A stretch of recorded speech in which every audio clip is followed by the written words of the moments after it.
বন্ধুগণ, আপনারা জানেন যে গতকাল আমাদের সহযোদ্ধা শরীফ ওসমান হাদী শাহাদাত বরণ করেছেন।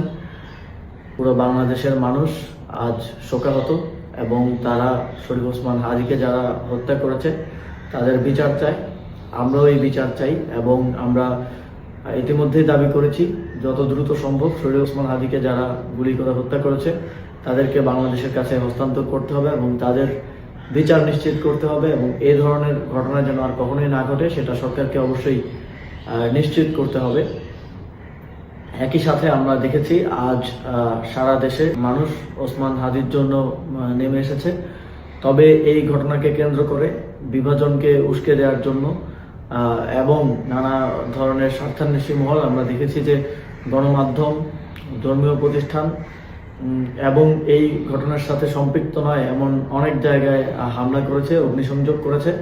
আমরা স্পষ্টভাবেই এর বিরুদ্ধে আমাদের অবস্থান ব্যক্ত করেছি এবং আমরা শঙ্কা করছি যে এই ঘটনাকে এবং এই আন্দোলনকে বিতর্কিত করার জন্য, প্রশ্নবিদ্ধ করার জন্য, জুলাই গণঅভ্যুত্থানকে ব্যর্থ প্রমাণের জন্য আজও বিভিন্ন স্থানে হামলার এবং বিভিন্ন স্থানে ভ্যান্ডালিজম করার এক ধরনের পরিকল্পনা রয়েছে।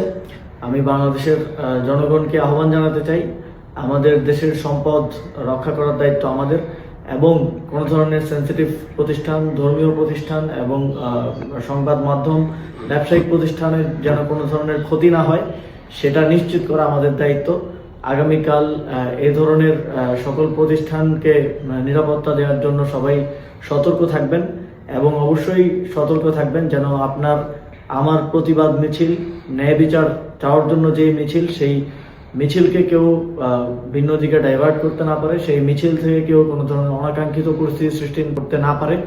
আমরা ওসমান হাদীকে একজন বীর হিসেবে স্মরণে রাখতে চাই। তিনি যেই সাংস্কৃতিক, সামাজিক এবং রাজনৈতিক লড়াই শুরু করেছিলেন ইনকিলাব কালচারাল সেন্টার, ইনকিলাব মঞ্চের মাধ্যমে, তিনি যে প্রতিষ্ঠান গড়ার কথা বারবার বলতেন, তিনি যে যোগ্য মানুষ গড়ে তোলার কথা বারবার বলতেন, সেই উদ্দেশ্য এবং সেই লক্ষ্যকে সামনে রেখে আমরা এগিয়ে যেতে চাই। আমরা তাকে সামনে রেখে যেন কেউ বাংলাদেশে সন্ত্রাস এবং ভাঙচুরের রাজনীতি করতে না পারে, তাকে সামনে রেখে যেন কেউ নিজেদের ব্যক্তি অথবা গোষ্ঠীর স্বার্থ হাসিল করতে না পারে, সে বিষয়ে সবাইকে সতর্ক থাকার আহ্বান জানাচ্ছি।